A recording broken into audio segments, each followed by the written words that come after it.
Today we are going to learn how to create transaction, transaction category and transaction subcategory. These three screens are interlinked screens. Transaction category is child of transaction. Transaction subcategory is child of transaction category. These three screens are used in the account to post the voucher transaction for income and expenses of the company. Let's start with the transaction. First we should open the screen. Click on the accounts. And click on the voucher. And click on the transaction. Then system will navigate to the transaction screen successfully. In this screen we have facility to edit and update the records. We have delete facility and view facility also. So while creating new transaction, enter the transaction and click on the create button. Then system will update the record in the transaction list screen. Thank you for watching. After creating the transaction, next we need to create the child transaction. So for creating the child transaction we need to transaction category screen. Click on the account and click on the voucher and click on the transaction subcategory.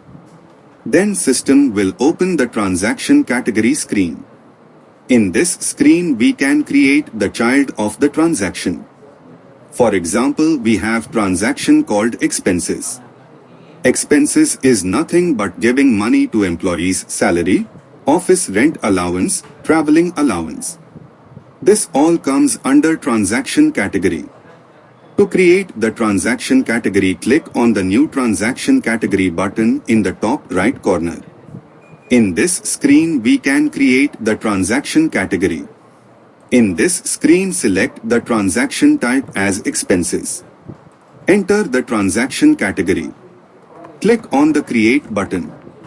Then transaction category will be created successfully and update in the transaction category table.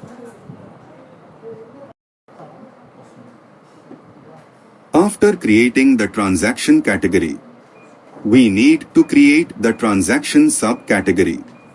Transaction subcategory will used as child of transaction category. To create the transaction subcategory, click on the accounts. Go to voucher. Click on the transaction subcategory. In this screen click on the new transaction subcategory. Select the transaction type as expenses. Based on the transaction. Categories will bind in the transaction category drop-down. Select the transaction category as watchman salary. Enter the transaction subcategory as watchman salary and click on the create button. Then transaction subcategory will be created and update in the list. These three screens are interlinked and this three transaction data was used in the time of posting the voucher and voucher transaction. Thank you for watching this video.